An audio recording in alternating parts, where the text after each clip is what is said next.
నమస్తే.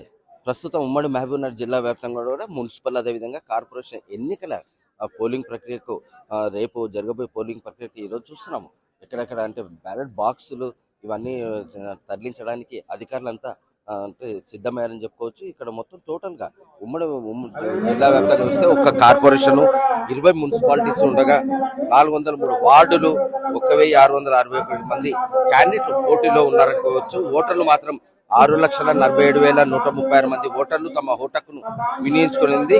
పోలింగ్ స్టేషన్లు మాత్రం ఉమ్మడి జిల్లా వ్యాప్తంగా 941 పోలింగ్ స్టేషన్లు ఉన్నాయని చెప్పుకోవచ్చు. ప్రస్తుతం మహబూబ్ నగర్ మున్సిపల్ కార్పొరేషన్ సంబంధించిన కమిషనర్ ఇక్కడనే ఉన్నారు. వారిని అడిగి తెలుసుకుందాము. సరే, ఏ విధంగా జరుగుతున్నాయి ఏర్పాట్లు? అదే ఈ మహబూబ్‌నగర్ కార్పొరేషన్లో మొత్తం 272 పోలింగ్ స్టేషన్స్ ఉన్నాయండి. ఆ పోలింగ్ స్టేషన్ కావాల్సిన సిబ్బందిని 1+1+3 చొప్పున అపాయింట్ చేయడం జరిగింది.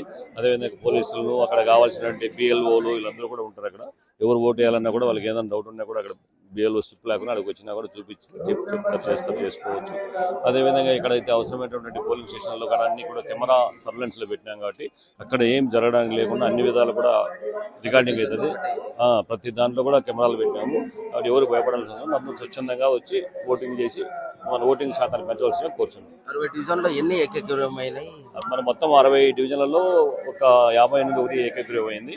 మిగతా 59 వంటికి ఇప్పుడు ఎలక్షన్ జరుగుతుంది. అంటే ఎలాంటి అవాంఛనీయ సంఘటన జరగకుండా అధికారులు కావచ్చు, పోలీసులు కావచ్చు, పోలీసులలో బందోబస్తు ఏర్పాటు చేయడం జరిగింది. ఎవరికి ఏమాత్రం అనుమానాలు వచ్చినా ఓటు వేసే ఓటర్లకు ఏమాత్రం అనుమానం వచ్చినా అక్కడనే సంబంధిత ఎన్నికల అధికారులు కూడా ఉంటారు. వాళ్ళని అడిగి తమ సమస్యలు ఏదైనా ఉన్నాయో వాళ్ళని అడిగి తెలుసుకొని ఓటు హక్కును వినియోగించుకునే అవకాశం ఉంటుందని కూడా కమిషన్ చెప్పడం జరుగుతుంది. మహబూబ్‌నగర్ నుంచి మనతో కోసం మీ మధు.